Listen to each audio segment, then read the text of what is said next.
Good evening, everyone, and welcome to Planet Masquerade Season 2 of the Caravan of Traveling Curiosities, a collaborative project between the Creative Writing Department and the Guitar Department at Denver School of the Arts. I'm Azar Kozadi. I'm one of the directors of Creative Writing, and Hi, everyone. Welcome. We're excited to have you with us this evening. I'm Moss Kaplan, the other person in creative writing. and And our guitar director, Rich. I have Oh no. Okay, well, it's probably a technical difficulty, but I know that Rich is happy you all are here too. We're so happy you've joined us tonight for this truly original and inventive Zoom event. The show you are about to see involved over 60 students of ours, all at their individual homes and at their individual computers, coming together through just a few class periods to discuss how they would put a show together that started last year in the building as one that moved to 8 different locations. We broke up the audience into different groups. Some of you may have been there, and we explored the theme of night circus in this really interesting way. And so we wanted to be able to do that even digitally this year. So the kids came up with a concept, Planet Masquerade. They'll be representing each of the planets, save for Earth, since you all are hailing from Earth. And we'll be showing you original sound, music, filmmaking, writing, and every bit of art you'll see tonight is all of the students' own creation, and it's really quite incredible. So without further ado, I won't tell you any more about it. I will just wish you well, have a wonderful time, and yeah, thank you so much. Just want to say how proud we are of everyone. Working in this way has been challenging and a big learning curve for both us as teachers and also for the students. And it's really just a testament to our kids' resilience and perseverance and cheer and willingness to tackle creative challenges that allows this to happen in this unique way in the first place. So we're really thrilled to be here tonight. And without further ado, your guides for the evening. Welcome aboard, travelers. Take a seat, and please watch out for the overhead. I hope your wait in the spaceport wasn't too grueling. We invite you to stow any carry-ons in the ship's gelatinous stomach, buckle your seatbelts, and settle in. Night is a lovely time to travel the stars.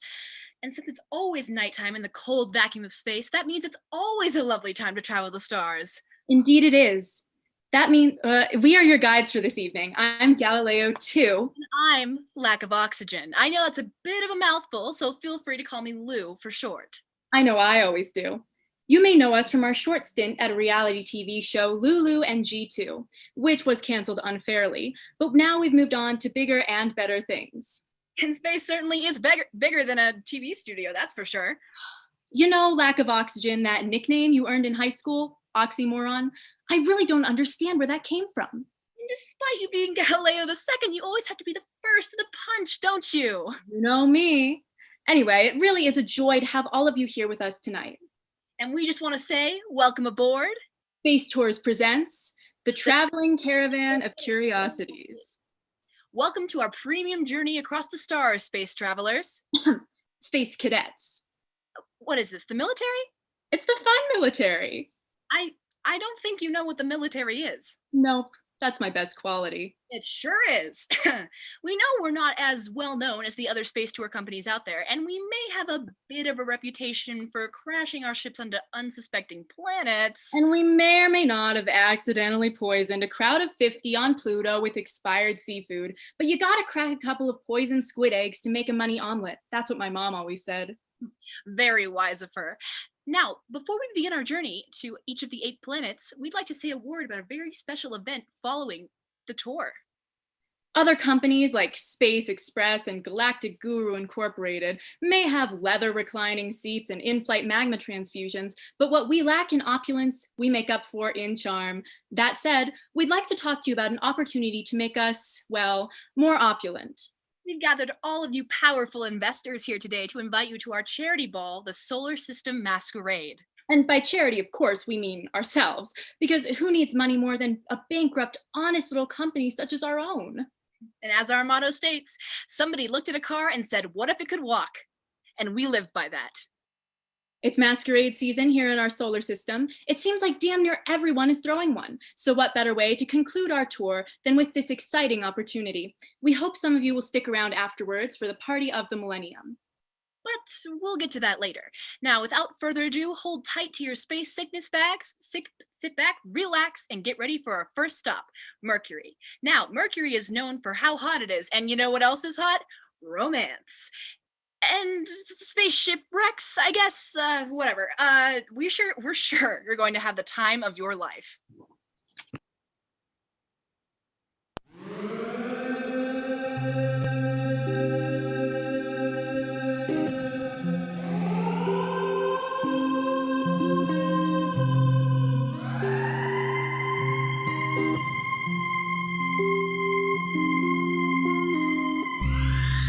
And I'd like to thank you all again for attending our annual Masquerade Ball held in honor of our beloved founder, Tracy Jasara, who launched this party back in 2017. To all of our guests no longer bound to the time stream of the fourth plane, things sure did look different back then, huh?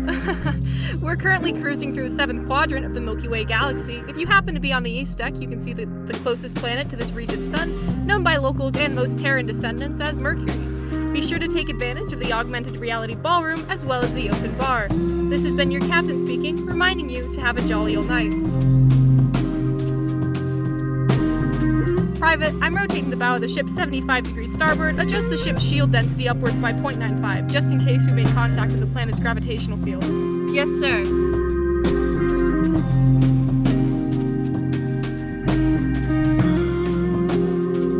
No, not that button! The other button! Oh, my bad. Not that button either!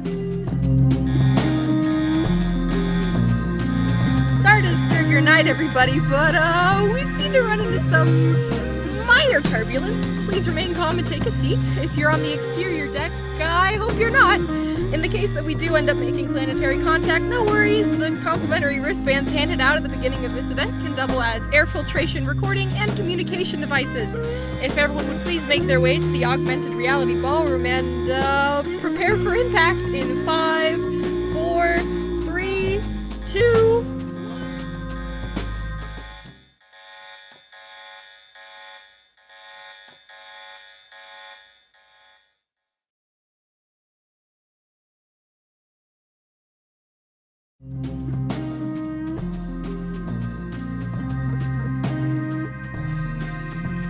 Hello? Joan? Can you hear me, Joan?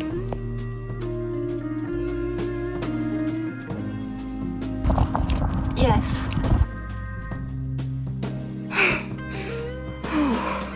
Are you okay? I don't see you anywhere. Where are you? Are you hurt? I'm okay, just alone. I don't see anyone. I am too. I think we were all separated in the crash. Don't worry.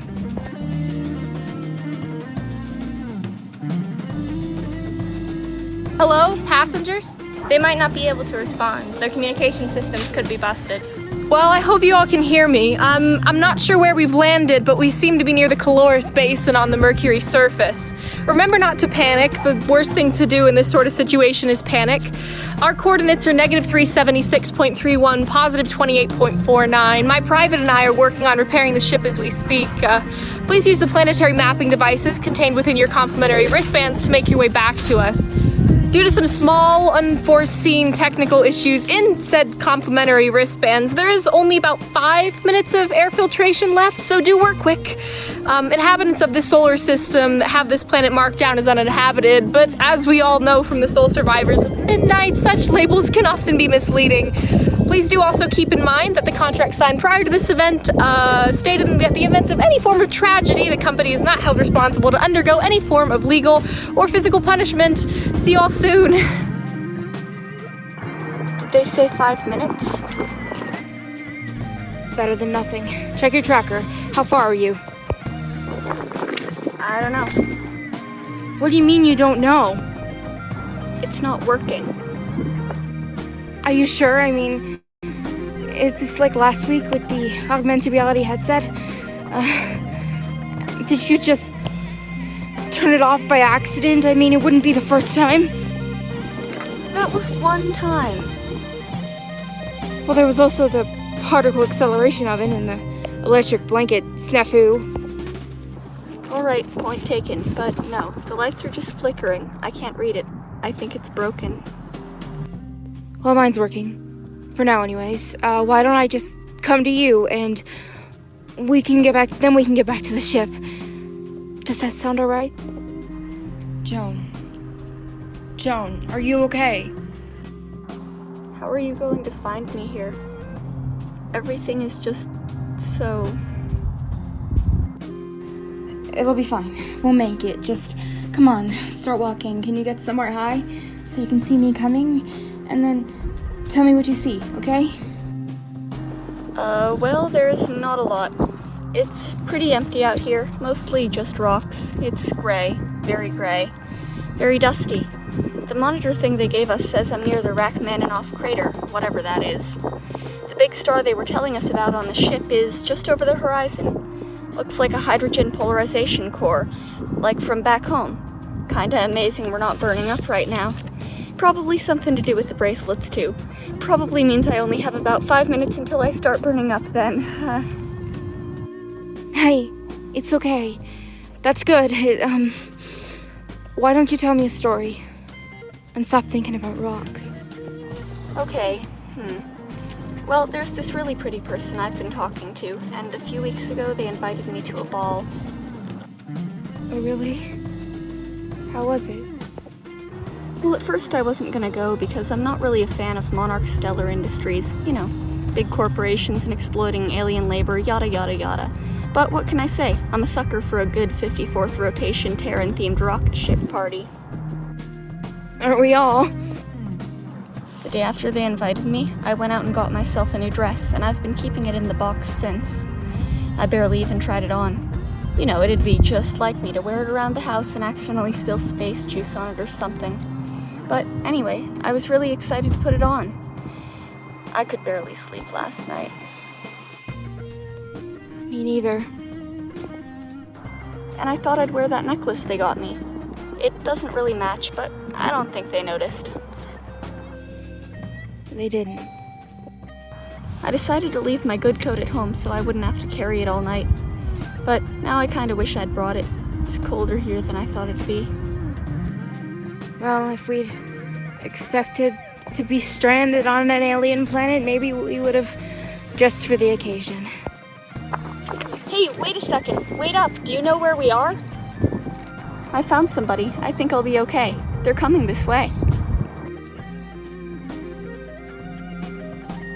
Joan, wait.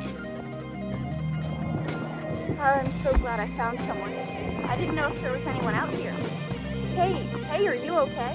What happened to your head?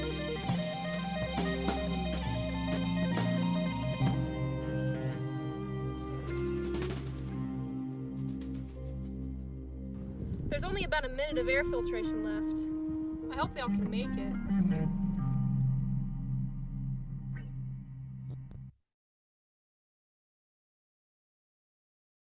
Well, that ship may have crashed, but the story sure didn't. It has so much character. And speaking of character, you just can't get it from any of those other fancy space tour companies, huh, Lulu? That's right, Galileo, too. You and I are certainly full of character, that's for sure.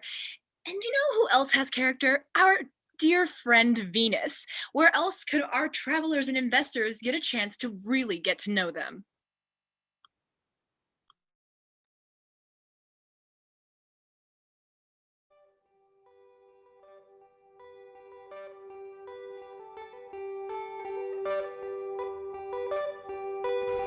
In the painting, I emerged from the ocean, a full-grown woman, my face round and illuminated, my features soft and glowing.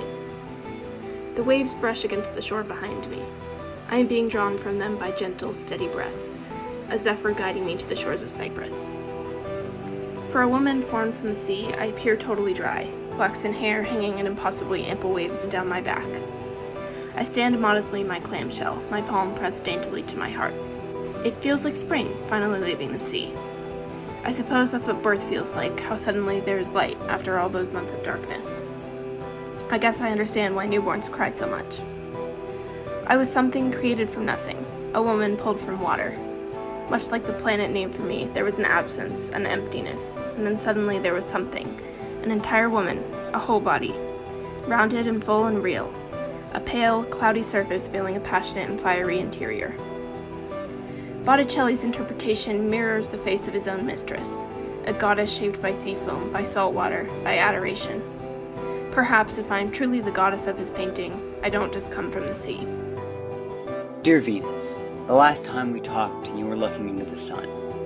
I think you were trying to burn your retinas, maybe hoping that you wouldn't have to see me when you turned around or see the world for who I was. I used to watch you watch the sun because after years of going around and around in our planetary sort of dance, I accepted that I could never talk an inch out of you, talk the stars out of the eyes of someone who can't look down. I remember back then the time before we called you Icarus, before you ran into the sun because your eyes finally gave out, and the surface of them was worn, scorched and thin, and hospitable. The eyes, they say, are a window into another person. And it's probably when you charred your eyes that you were no longer capable of harboring life. The water evaporated from you, and you were left with nothing but a longing to be scorched. Though, to you, eyes were nothing but a mask, a facade you put on when you couldn't find comfort in the process of burning them off. Something I could never fully understand until you left. I enter a room on the arm of a husband, the picture of a perfect relationship, because I am the goddess of love, and therefore anything I touch shall be perfect. People believe that I am unmarked by flaw. No imperfections shall grace one who has been crafted out of sea foam. However, if you watch closely, you will see how I merely circle a room once, twice perhaps, before disappearing. Where I go shall not be known by most. The realm of my husband, however, is not where one will see me now. His domain is volcanic and blemished, his appearance flawed. Instead, I find myself swept up in the arms of war.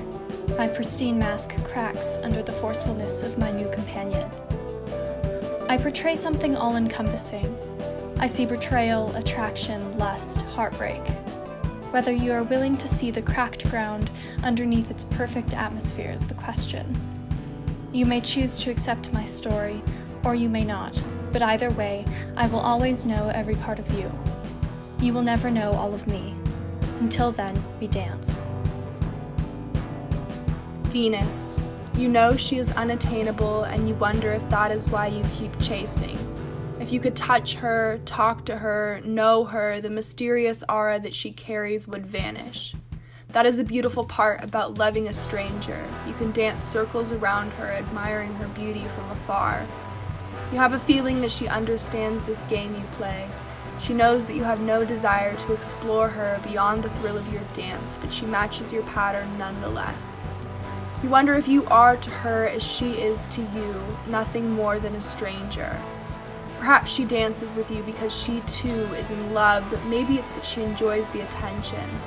Maybe it is not you that she dances with, but the feeling of being appreciated, the idea of being the object of your interest.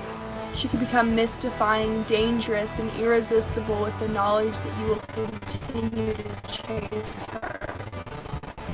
She is not wrong. You will continue to perform your dance, never touching, never becoming anything more than an exciting prospect held together by gravity. Going around in spirals, following your choreographed path until you get tired of each other. As the eons bloom, fruit, and turn to seed, I recognize my life as an infinite erasure. At one time in an ancient past, I still belonged to myself, but desire has contorted me into something unrecognizable. Since sea foam, I have been defined by the wishes of others. crudely demarcated into priestess and temptress. If I am not sacred, then I am profane, an illusion to unravel through myth and prayer. Even now, I am confined to my elliptical tryst, courting Helios and finding arcane delight in the way he consumes me more each year. There is a freedom in being eaten alive. Now, I am merely sulfur dioxide and cosmic nothingness, at long last, unmasked. In looking beyond the surface of the burning Venus, you see the twisting of time into clouds, into winds, into light that fades upon observation. On Venus, we believe time to be is turned to dust with the mere flick of a godly wrist. Swinging rotations whirl into years before days, into days after years. And it is rather strange, perhaps not for Venusians, but for us, who look to this cloud and mirage of a planet and think, how strange that our years turn by faster than their days, and how strange, for our carefully crafted and dutifully worshipped constructs of time to be useless outside of our own orbit. The goddess Venus, born of frothing sea foam sometime after creation and before Epiphany, defies our understanding of time in all ways. Matters of the heart and soul cannot be contained by the masquerade of time, for all the luxuries ruled by Venus will manage to make us forget about the minutes, the hours, the massed decades. The clock on Venus moves backwards and forwards to the future and past in remembrance of its namesake in all her timelessness, in remembrance of the heavens.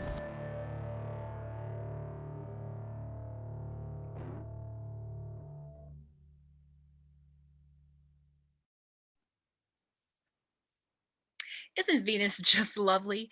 Not many people can say they know a planet. However, we are not most people. Here at Space Tours, we pride ourselves on our multitude of interstellar relationships. I mean, I wouldn't necessarily call what you and Venus had a relationship. It was more of like a fling and you got way too attached. Not the time, G2, not the time. Whew. Travelers, our next stop is Mars, who happens to be an old friend of Galileo too. And Mars and I are like actually friends, not just exes. Great. Can I speak with you in the back room for a moment? Ever since I was born, my mother has always said that I am the one to cause the most trouble. My siblings always tell me that I am the root of our problems, and that our planetary family would be better off without me. I think they only say this because they enjoy laughing at my expense. I'm told to follow in my sister Earth's example. I go to sulk in the barren valleys and deserts of my own being, wishing that I could be as perfect as the other planets claim that she is. Even though her atmosphere is lacking in oxygen and is unbearably sweltering, they still compliment her beauty, while at the same time refusing to acknowledge me. Earth is told that she has a bright future ahead of her, the first of us able to support life. Mother is the only one to recognize my beauty and potential, cradling me in her arms of fusing hydrogen and telling me I am no different than the rest. But even she admits that I am somewhat of a hothead. Short fuse is what my siblings call me. I get frustrated easily because things can never just go my way. I spend many nights thinking about this, how if the roles were switched, I would shine in her spot while she got a taste of what it is like to be me. I am still a young planet, and maybe this is what the other planets mean when they say I still have much to learn. My landscape goes unappreciated much of the time, but I hope that someday they can see the beauty in me. Everyone is so much bigger than me. I'm awaiting the day in anticipation where I'll be bigger and stronger than my sister, casting shadows on her green and blue face. From here, she looks so dainty like a marble about to roll off the table and be swallowed up whole. This galaxy is so grand it stretches for miles. I flare my chest out to try and be the biggest planet of them all, because I must make myself known, because I want to be seen and loved. I have so much life ahead of me, and I ooze with vivid technicolor curiosity to my world around me. The stars are bright and dance around me every night. Red reminds me of myself, a strong, vibrant color that stands out against the page. I am worthy of the attention. The world is what I make of it. It is beautiful here, it is beautiful everywhere. I am small, but I will grow up to be something strong. I want to have big, running streams of water that make me as important as my sister. People will see me and marvel, right? I am enough, right? I'm a big ball of energy spinning out of control. As wind carves out craters on my surface and fire spits from the volcanic pockets in my valleys, I believe Earth is becoming envious. I may exist in her shadow farther away from the sun's great presence, but his glory truly shines upon me. I see Earth compare her meek oxygen supply to my own rich bounty. I sleep easy at night, knowing that the microorganisms growing on my red stomach can breathe, much easier than any that could even survive on Earth. I am not afraid, as Earth boasts, probably out of shame and embarrassment being second best to me, of the growing life in her oxygen-depleted waters. She tells me ridiculous tales of how one day her oceans will be the marvel of the galaxy, how one day they will be a fascination to the future sentient beings that will evolve in her atmosphere. This is all childish nonsense, of course. Sentience is reserved for complex beings. Organisms are machines, programmed for existence. Besides, if there were ever to be sentient life, it would grow from my red sands, not within the deep oceans of some insecure, oxygen-lacking planet. Who would marvel at her oceans anyways? I have water to keep my organisms nice and happy, and you don't see me bragging about it. Earth is only one landmass surrounded by ocean, and soon, I predict, her waters will dry up, and she will have oceans no more. And does Earth forget my greatness? I am Earth's future. I am better than Earth's future. Watch as I continue to flourish, as I become the marvel of the galaxy. Watch as my organisms grow taller and stronger and healthier than Earth's. Watch as I create new species. Watch as my red surface becomes brighter and more vibrant, because it doesn't matter that Earth is closer to the sun when I could become the new center of the galaxy. I could give it heat and light and color. I do not care that Earth has always cast a shadow over me, that the only bits of sun I can see are those outlining Earth's shape, dwelling upon the beautiful imperfections of her surface, reflecting off the royal blue in her oceans. If only the galaxy knew what I could do for it, what I will be in the future, how much better I could be than Earth. I am only in my youth. There is so much more for me to do, so much more potential to explore. Just wait, and they will see. I waited for years to grow up. Then I did and kept growing. Vertebrae realigned itself kaleidoscopic. Whole mountain ranges rose and eroded in waves, my spine thrashing across the centuries like a worm on a hook. The sand raises my surface, bioils in my core, liquid iron churning ichor. Storm scars sear painfully, then mend. My oceans never went to use. Whatever disappointment I felt, I put behind me. This change, these cycles of entropy and renewal, countless missed opportunities, it's natural. It's plate tectonics. I contain a library of mineral information attesting to my eons of contortion, of fallowness and fecundity. It'll be there, quiet proof, when I start to doubt myself. My memory wears too thin to be credible. Earth's orbit has taken her far away from me. Sunlight has nowhere to go now that she can't be the recipient of its fulgurance. It scintillates off distant debris, rests colorless in the void's open hands. It never seems to reach me. I'm coming to terms with all the negative space. I never thought I'd get old, but here I am, old and wondering why I'm still here. I never felt like I was enough. Earth took care of that. How can you feel like you compare when you're in the shadow of something so full of both beauty and life, and cruelty and fragility? I guess I'm fragile too, and anyone can tell you I've been cruel in my time. I didn't mean it, but I couldn't help it. Can anyone? I've been thinking a lot about choice recently. Is anybody ever fully responsible for what they do? How much choice do we have? I've realized there are a few things we can control. So much relies on our circumstances and on the gravitational pulls of others. There's not much to be done, but at the same time there is. I was given a sister who everyone thought was better than me in every way. And maybe they were right. But instead of giving her a chance, I panicked at the idea of inadequacy. I got into trouble to try to outshine her. I was fiery because I thought that was the same thing as power. Looking back too many years too late, I can see I surrendered my choice and let myself be pushed. I could have chosen gentleness and openness, but I didn't know how. I try not to resent my younger self, but it's hard not to think about what could have been. I don't know how much longer I have, so I try to exist with intention. I remind myself of what I want so I don't lose sight of it. I want patience, like I never had when I was young. I want joy, although that one is proving hard to find. But most of all, I want to linger after I'm gone, like the fragments of a star waiting to be born again.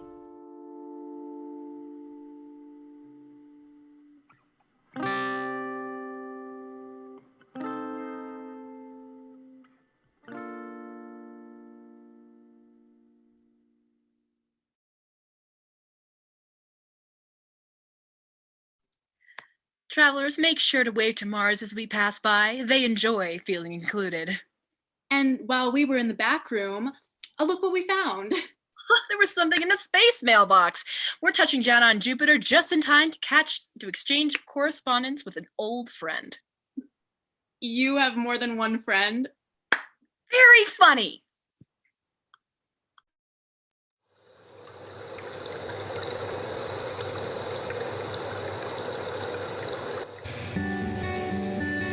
There was a storm on Jupiter today. Heard about it while pouring my coffee. I must admit it sounded like the end of the world. Chaos and destruction for years at a time. Flashes on the news about how the storm is hundreds of years old. A red dot almost twice the size of Earth, growing and wrapping around itself for centuries. In its own little dance, ball gown swept up by the tempest.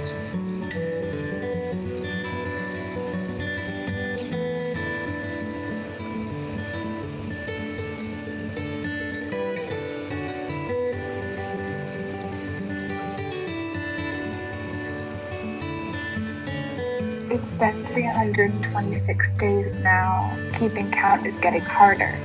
It's like the wind is roaring through my head, dissolving the concept of reality from the crevices of my brain. All I can picture is this orange eye that eats up everything in its path.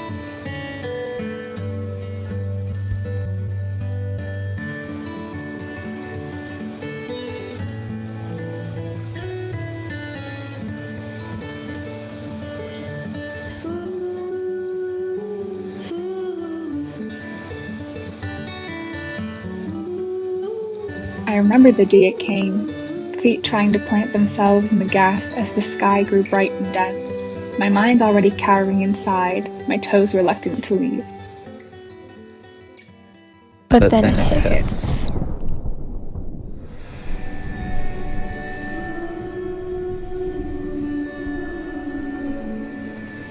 Here's an image, noxious gas colliding with the thick perfumed cloud of ammonia. Everything is marbleized, cyclical and swirling, except for the occasional stark flash of lightning that rips through the sky. The storm crashes and thunders. Between the hurricane winds, the diamond rained and the lightning. To leave would be to suffocate. Magnetic and pulling me in, pushing so hard against my chest that I find it's hard to breathe.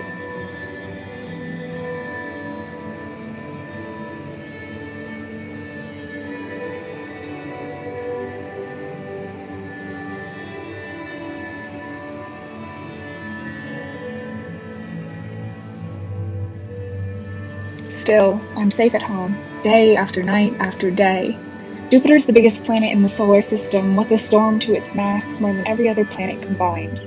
There's a power outside my door, the weather raw and untamed. The stuck inside, the less I can experience. Mine is spinning like this planet, the fastest in our solar system. These four walls caving in. 79 moons, and I don't know which one to look to at night. With the bedlam past the walls, the knowledge that great forces are riding by my window, it can bear at me. But I made it this far. Close the blinds, put on some music to block out the thunder. It's like there's nothing outside at all.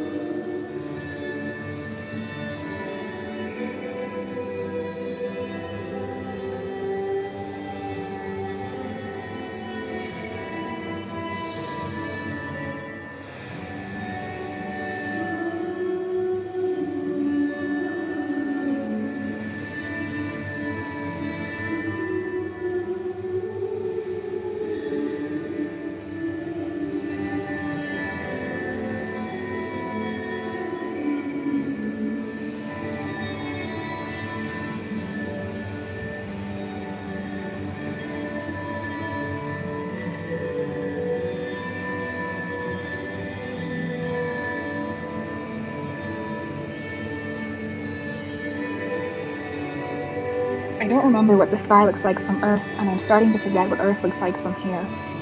But I think it was warm. There were days in the year where you could go outside and feel its rays seep into you like melting butter.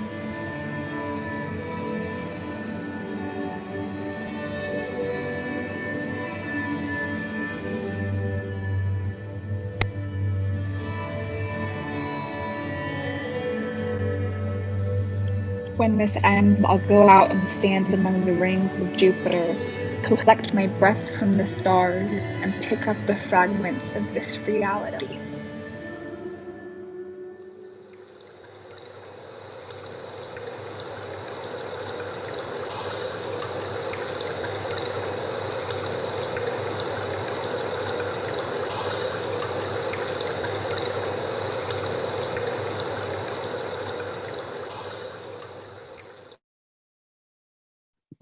Well, speaking of storms, there's some space weather brewing just ahead en route to Saturn. Buckle up for possible turbulence.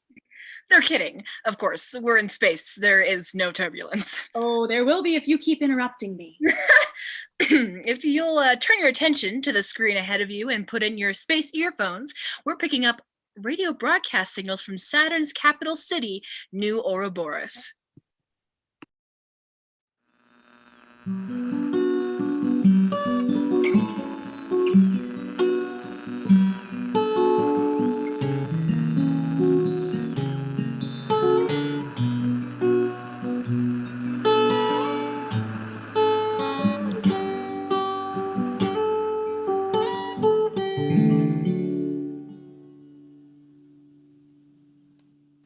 Saturn, such a strange and wonderful planet, a thing of energy, of promise, spinning desolate in the sky with only its moons for company, held together by rings of dirt and ice, and home to all 2.7 billion of our beloved citizens.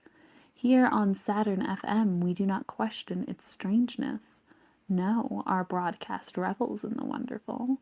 We at Saturn Broadcasting Studios thank you for tuning in, dear listeners. As always, I am your host. And now, an announcement from our government, coming directly from the telepathically elected Parliament of Saturn. Citizens and staff of New Ouroboros, your planetary government's Board of Health is issuing a toxicity warning. Air filtration systems in government-funded buildings, restaurants, and spaceports will be running on high from now until 14:07 IX p.m. Any masks provided by the Seven Rings Masquerade will function as personal filtration devices. Your government thanks you for keeping yourself safe. Well, isn't that comforting, dear listeners? Proved it despite a lack of funding to public affairs and total and utter rampant corruption. A telepathically elected government always claims to put their citizens first. And speaking of citizens, we now turn to two Saturnians who are well versed in the language of widely appealing audiences. Saturn FM's very own Pop Culture Corner. Thank you, host. As always, I'm X here with Y. What a treat this is to be in the studio today, so close to the biggest night of the year. Indeed it is, Y. We have a lot to talk about. Without further ado, this is The Ring Review, and these are our 5 weekly recommendations from The Rings. First on the list is the newest best-selling novel, Severing Saturn, written by debuting author Vexi Etherian. A light-hearted mix of mystery, romance, and eldritch horror, Severing Saturn has swept across the planet like a... That book really is a treat. I read it in one sitting when my house was being searched for security reasons. Oh, I know how that goes. Pesky security reasons. I'm glad you had some fun. Well, thank you. I sure was hungry afterwards, though. Speaking of, next on the list is The Ring and I. This quaint diner can be found on the big comet which is above you, wherever you are, at any time. Just click your heels together and think of some onion rings, and there you'll be. Ooh, I hope they're somewhat poisonous. Just a little bit. Next up on our list, if you're interested in a more exciting change of scenery, consider taking a day trip to Titan, where you can bathe in those picturesque pools of methane and ethane, or try some cloud gazing. And if you need something to listen to while gazing, check out our favorite song this week. The honors. We've invited them on here. Yes, folks, you're hearing it straight from the axolotl's mouth. We've invited the Rovers here today to give us a live performance of their new song. Stay with us to hear more. Our last recommendation should go without saying. don't forget your mask, don't forget the 7 Rings Masquerade, or face dire consequences. You are just so funny, X. This has been this week's recommendation from the Rings. I'm Y, and this is X. And we'll see you all at the Masquerade tonight. Dream star in the east, heaven on a ring. The moon's glare down, but it's not enough to see. Oh, someday we'll see this through. But for now, we're waiting to be rescued.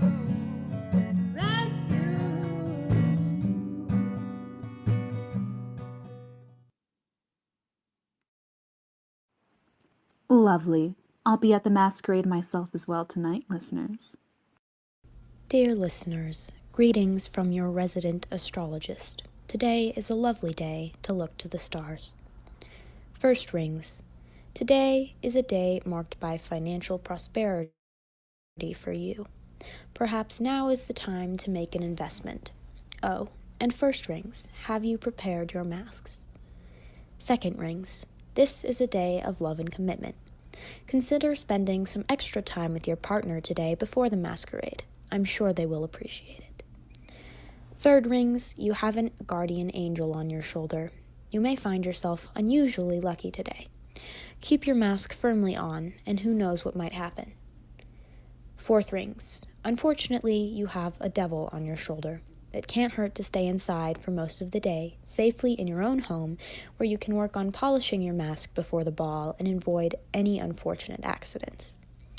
Fifth rings, check your clocks. They appear to be running 5 minutes behind. You wouldn't want to miss the 7 Rings Masquerade. Sixth rings, you seem tired. I hope the masquerade this year will be an excellent place to rest.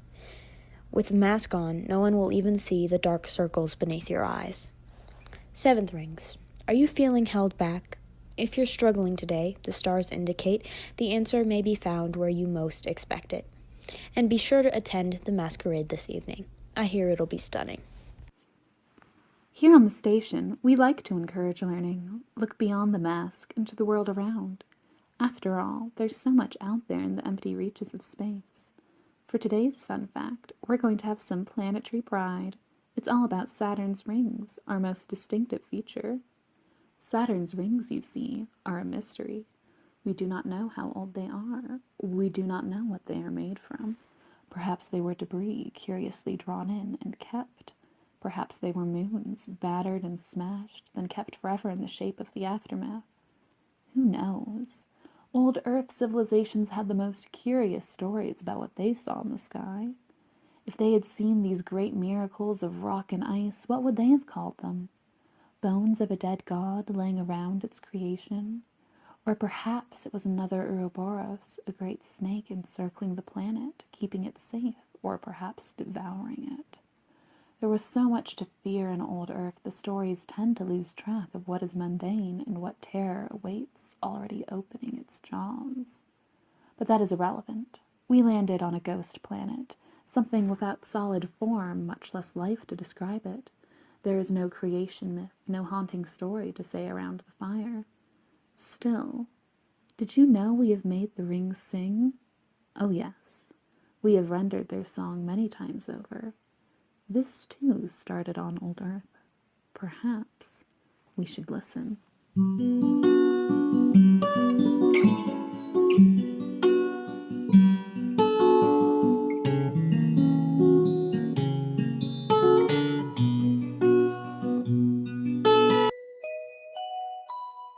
We've recently learned that a group of people on Saturn are without masks and are not planning to attend the masquerade. This, of course, is unacceptable and unheard of and must be rectified immediately.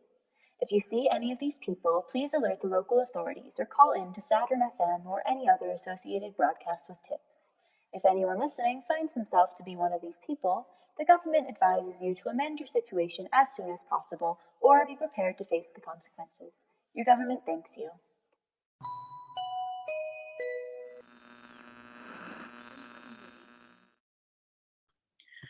Ah, the telepathically elected Parliament of Saturn. Such an efficient way to elect officials.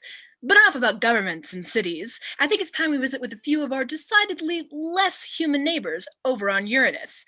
Let's take a look, shall we? Oh, but don't forget about the comedy segment, because what's extraterrestrial life without a bit of comedy? Settle in for a bit of in-flight entertainment, travelers. Hubble telescope has seen something incredibly large coming from Uranus. Hey Doc, do you think I'm gonna be okay? I doubt it. Mercury is in Uranus now. Oh, I don't do that astrology stuff. Nor do I. My thermometer broke.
Well, Uranus sure is the dreamiest planet.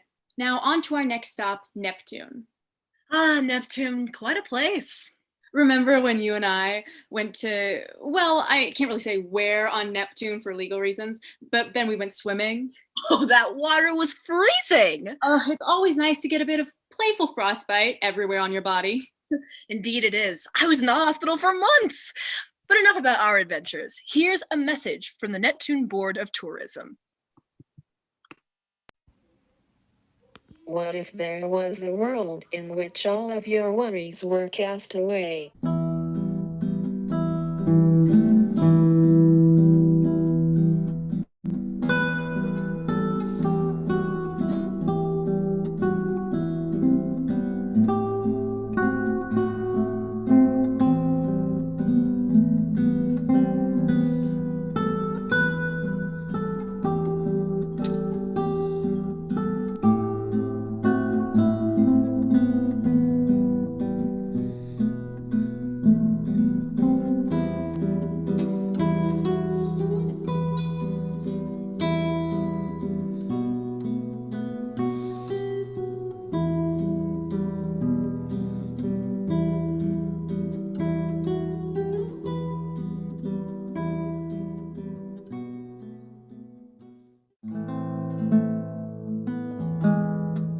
What if you could take a trip to the wildest planet in the galaxy? What if you could become rich, happy, and full of life? What if everything you've seen in your wildest dreams came true? On Neptune, there is no such thing as what if.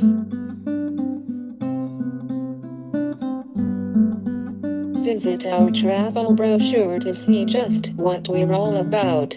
Well, now please check the chat feature on your screen and click the link. You'll find the website for the Neptune travel brochure, where you can navigate through writing and music at the top of the page, from the ballroom to When It Rains to Under the Waves, for the immersive Neptunian experience. Take the next few minutes to explore Neptune, travelers.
please come back to us.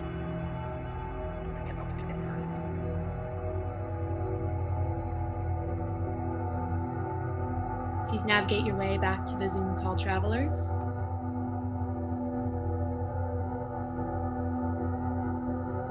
We hope you enjoyed learning about this marvelous planet and all of its secrets. We hope you consider booking a ticket. We are eager to receive you.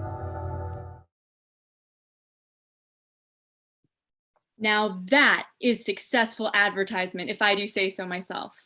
Travelers, our next stop is Pluto. Now, Pluto is a planet with a turbulent political history, what with its 31st century planetary reinstation campaign and all, which makes it an exciting last stop on our journey across the stars. Yes, Pluto is a popular little planet these days.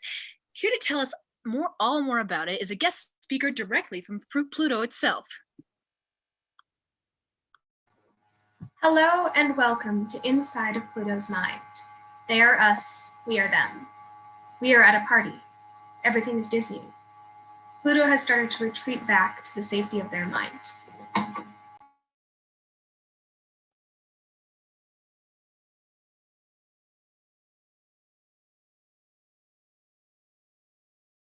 I hope the music can drown out my thoughts. I wouldn't say I'm afraid. No, it's the exact opposite. I hope this mask can hide my emotions enough. I'm not doing very well with it on my own. Has anyone noticed that?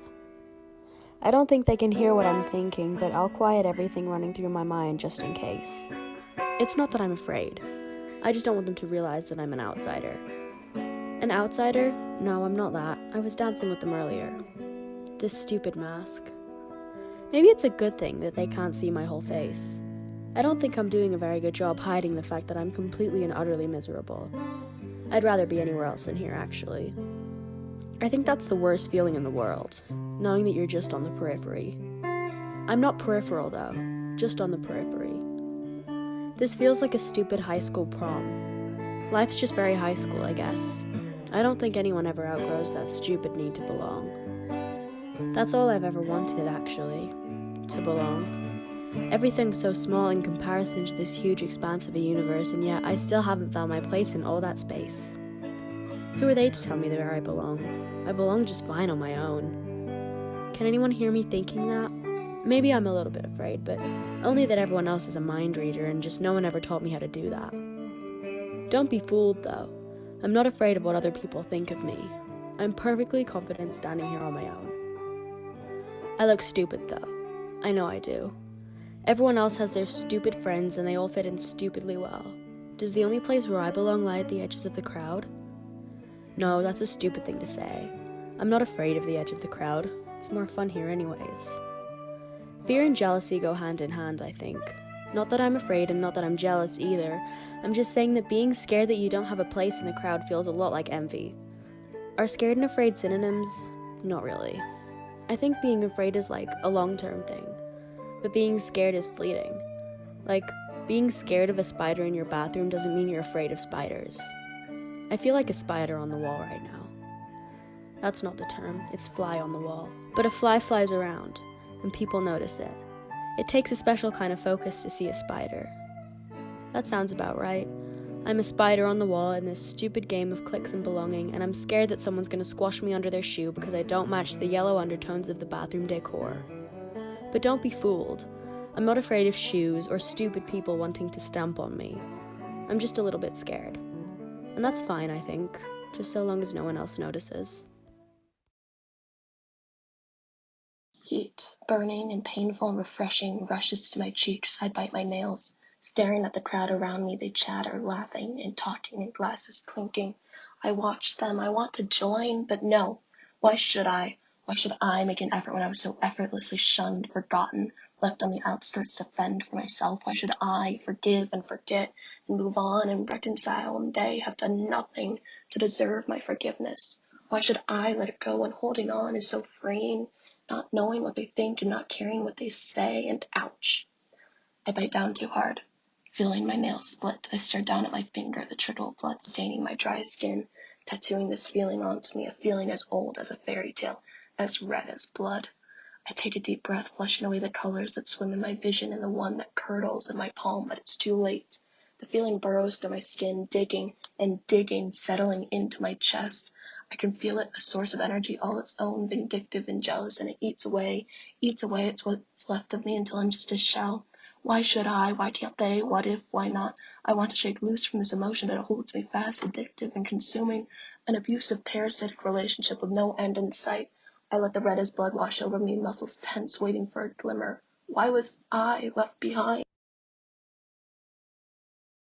You know those terrible jokes about me, like, why did Pluto have a terrible vacation? Because he didn't plan it well.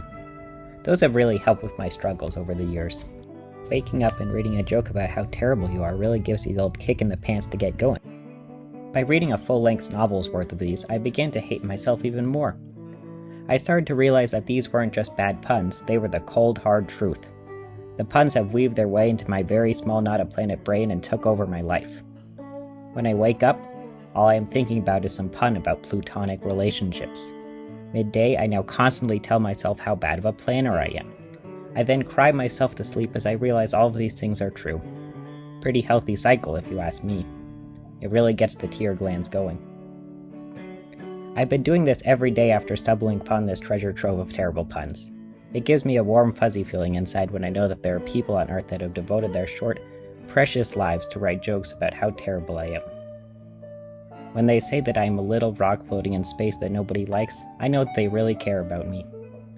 That human woke up and thought about me, the planet that is not a planet, and went far enough to write a whole entire article saying just how terrible I am. Humans are the greatest.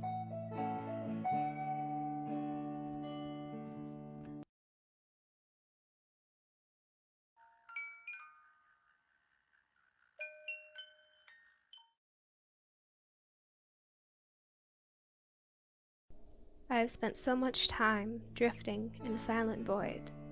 At night, after I turn myself in circles and the whole world reinvents, all I can see are the stars. Every slow trip around the sun brings change. I feel its warm light kiss my skin. Everything is shifting.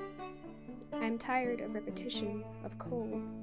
Now, standing in this breathless room, dressed in clothes I never wear, the mask over my face feels heavy.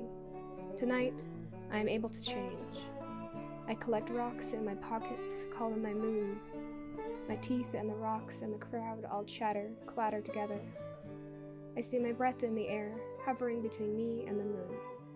I look around at the noise and lights and sky and my scuffed shoes.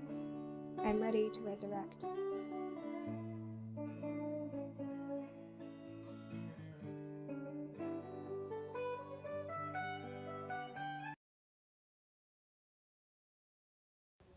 The thing with wings roars to life in quailing engine fire, a sputtering entity on the verge of death. My frozen lungs take in another breath, and suddenly the sun is wet with morning dew. Painted in blue hues, this landscape sits along the verge of the galaxy's infinite tundra. I've come to realize that life is not the sunlit aspect or the starry glamour of fiery land, but instead the distance in the dark and all the things we shed. There is no reason to wither and die when you are not shrouded in light. You make your own. That is the meaning. You do not live in plight. I'm tired of dependency, of thinking I'm little of what I really am, and I'm ready to embrace the sunrise created in my hands. Hope is violent. It will not let you slip away, but you cannot lock it in a cage and expect that it will stay. Accept that it will follow you and find you in good time, and until then, use your mind to grow, blossom, thrive. Hope is poetic, too, a complex of the human mind. It won't let you ignore the mundanities or use excuses to hide. I would offer you a hand of mine to lead you, too, through the dark, but I would be neglecting to teach you to form your own spark. So find your way, tooth and nail, and when you come to light, you will not recognize it differently from what you could always find. I am not painted in blue hues frozen by distance and time. I am in motion in wonderful yellow, in golds and grace and fire. I am the thing with wings, and I will never tire. Dear travelers, we hope you've enjoyed our patented Space Tours Presents the Traveling Caravan of Curiosities trip across the solar system. Lack of Oxygen and I thank you for your continued patience with our backup generator and semi-functioning seatbelts. And we hope this has been an informational and inspirational intergalactic journey. Oh, wait a minute. Does that sound like dancing music I hear? There's no music, but I see where you're going with this. Yes, travelers, our solar system masquerade is fast approaching, so throw on some party clothes, open up your wallets, hearts, for our intergalactic night. Don't forget your mask or your dancing shoes. We hope to see you there. Yay! All right, so everyone who I promoted a number of people to the panelists, so if we can have cameras on and give a warm thank you and goodbye to our audience. Thanks so much for being here. We are incredibly proud of these brilliant kids that were able to put this together despite our circumstances, and thank you so much for being here to make this show happen. Have a great night. Thanks, you guys.